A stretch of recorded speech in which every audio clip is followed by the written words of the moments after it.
Você sabia que o José Leonardo comemorou seu mêsversário em clima de Natal e noite de sushi? Por incrível que pareça, ele comemorou 3 meses.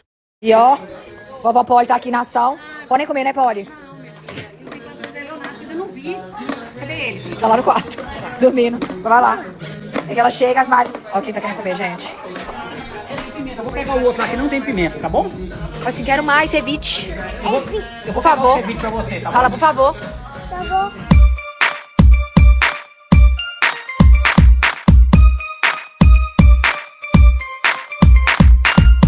Deixa eu mostrar pra vocês a mesa. Gente, a gente tá comemorando hoje porque vamos viajar, tá? Então, por isso que a gente tá comemorando hoje. Fizemos as fotos. Olha que coisa mais linda. Oi! Deixa a mamãe mostrar seu vestido. Olha o vestido da Maria, grupo. Agora tá todo sujo, mas... Dá uma viradinha pra mamãe. Ai, meu Deus!